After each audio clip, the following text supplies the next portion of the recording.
Hello YouTube, Mikey Cal here, and this is video number 17 in my series on utilizing Blender as a video editor.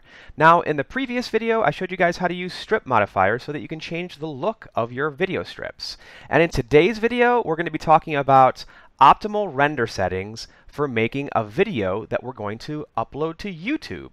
So, what you guys need to understand about YouTube is that YouTube is going to re-render our video after we upload it. So we just need to make sure that we give them the best quality version that we can. Let's get started by just going through each of these sections in the Properties window. And first thing, we want to make sure that we have selected the Render tab. You'll notice that you have all these different tabs up here. We have the camera, and then we have all these things here. And all of these tabs are the settings for the 3D part of the Blender program. We just need to make sure that we select the camera because that has all of the render settings. Okay, so let's go to the render section, and what we need to have set in the render section is make sure that you have selected Keep UI. And that's the optimal way to render your video. It will render the video in the background, and it's just the optimal way to minimize the amount of processing power that is needed to render this video, because it just does it all in the background. Okay, the next thing we need to do is in our dimensions section, make sure that you have your resolution set correctly and that it matches the video strips that you have here. And generally you can tell if it's right, because if it looks right in the preview window, that's what it's going to look like when you output it. So if it has the right proportions, then you're good. Also make sure that your frame range is encapsulating your entire movie.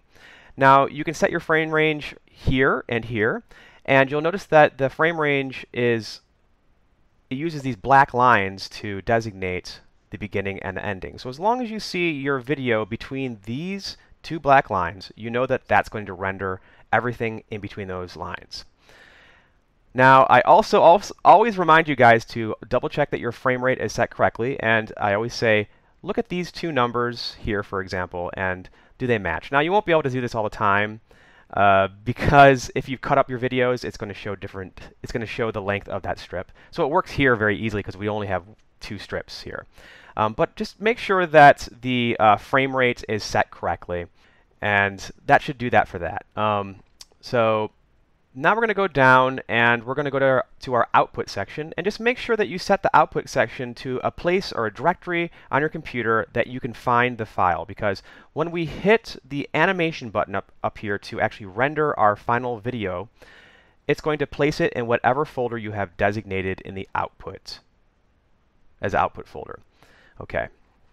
Now let's go down to here. Now we have a bunch of presets here that you can actually select from for what kind of video are we going to generate. And I would recommend that you guys select Xvid, mainly because it's going to give you access to these encoding settings, which you can actually change. Now if you set it to something else, like AVI JPEG, it doesn't even have audio. It just gives you a quality setting. So just make sure that to get all of the encoding options, select Xvid. Okay? And the next important thing here is make sure that the RGB button is selected. If you select BW, it will actually render this video as black and white, which some of you might actually want to do. That might be a great, quick way to just convert your film to black and white. Just select BW. But most of us are going to want to use RGB, so let's leave it there. And let's skip the preset drop down here, and instead we are going to select a codec. And we're going to select the codec of H.264. Okay? And you guys can use three different formats. You can use AVI, you can use Quicktime, and you can use Matroska. Those three are compatible with YouTube. They're going to give you an identical file size because they're all using the same H.264 codec. And I actually just use AVI. I think it just works. If I save these files on my computer and I want to play them somewhere else, it's pretty much supported on most devices if I use AVI. Now, what we're going to talk about is how do we know what bitrate to set our video to? Well, the great news is that YouTube actually has recommendations. And I'm just going to read these off, and I'm going to put them up on the screen too. So what YouTube recommends for your bitrate is if you have a 4K resolution, which is 4096 by 2160, then they recommend that you use 40,000 kilobits per second. If you have a 2K resolution, which is 2560 by 1440, then they recommend you use 10,000 kilobits per second. If you have a 1080p resolution, they recommend 8,000 kilobits per second. 1080p would be 1920 by 1080. If you have a 720p resolution, or 1280 by 720, they recommend that you use 5,000 kilobits per second.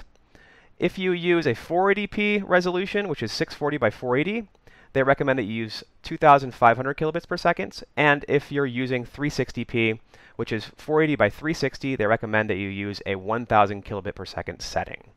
So we are using a 720p resolution, which is 1280 by 720. So we're going to set our bitrate to 5,000. Now, this is really the minimum setting that you want to use that will give you a good final product. But if you want to, you can actually raise it, and you'll get a better, cleaner encode. But I find that their recommendations are generally pretty good. So that should do it for the bitrate for the video. The next thing is the GOP size, or the group of picture size. What they recommend is that you set the GOP size to 1/2 of your frame rate. So if your frame rate is 24 frames per second, that means that it would be 12. And leave these rate settings here the same. These are really for live streaming. It's for testing how streamable it is. And leave the mux settings set to default as well.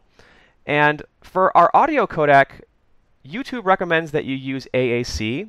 In general, they recommend that for stereo audio that you use 384. And for audio that is mono, you use 128. And if you have 5.1 audio, use 512. I just leave mine at 384. Now, if you guys are having a problem with AAC, you can also use MP3. And it's going to give you pretty identical kind of quality. A lot of people prefer AAC. I think it's kind of considered the next generation after MP3, so it's considered to be a little bit better. But some people may have a hard time encoding to AAC. So if you can't do it, just switch to MP3. That will work fine too. But I like AAC. So that pretty much should be all the settings that we need to render. All we have to do now is hit our animation button, and it will render our final video to our output folder. We can take that to YouTube, and we can upload it right to YouTube, and we're good to go from there. So I'll see you guys in the next video.